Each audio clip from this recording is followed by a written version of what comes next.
To single Christian guys, I know that the pain of rejection stings and leaves bruises and scars in our confidence, in our ability to have trusting relationships. As men, we're expected to be strong and confident. It's universally considered horrible if men reject women in a brutal fashion, but when men are rejected with no regard for their feelings, the world laughs and even celebrates it. We carry the burden on our shoulders to keep getting back out there and ask again, to stick our necks out there when we're vulnerable and the wounds from the past are still fresh and raw.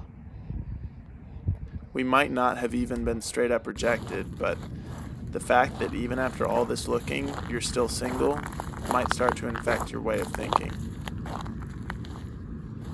You might be asking yourself, is there something wrong with me? Looking at yourself in the mirror honestly is never a bad idea, but I would suggest that the barrier between you and the girl that you've been searching for might be something entirely different than your own shortcomings. Trust me, I have plenty, and I thought that maybe I would have to fix all of them before God allowed me to find a relationship. The truth is that we will never be perfect, and we'll never have it all together. So as long as you make an honest effort, I don't think God will withhold blessings from you. Romans 8:28. And we know that all things work together for good to those who love God, to those who are called according to his purpose. So God doesn't withhold good things from those that follow him. Maybe a woman in your life might not be the best thing for you yet. Maybe there's something that God wants you to do. Something he wants you to start before you meet the right person. Because, believe me, once you do, you won't want to spend the same amount of energy on things that aren't your relationship with her. When you find the right person, you really probably won't have the same kind of energy and passion for other things in your life. And that's normal for a time.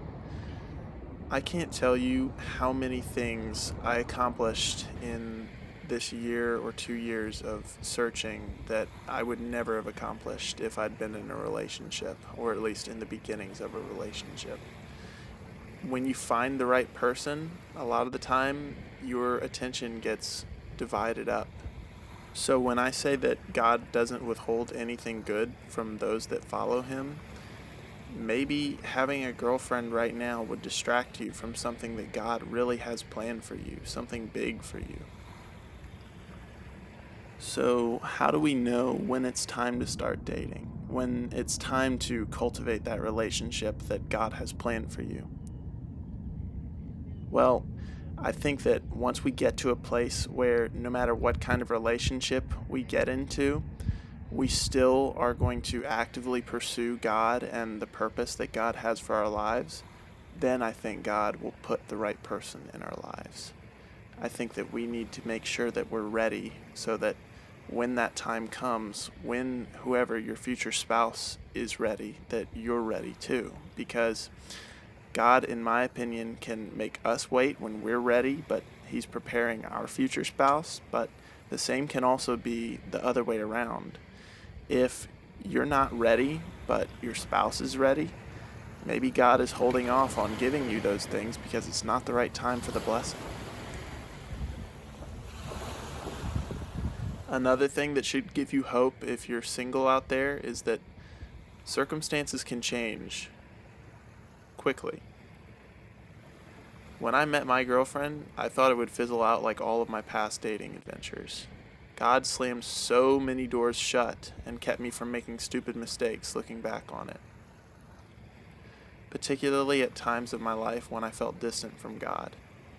I'm so glad that he gave me the strength to stay away from temptation and sometimes just straight up snatched me away from it. When God opens doors, sometimes they open suddenly and without warning. We just have to be ready when the time comes to walk through. So keep your heads up, brothers. I don't think God puts the yearning in your heart for intimacy there for no reason. Someone is out there for you if you follow God. Take care of yourself, don't settle, and stay patient. Thanks, guys.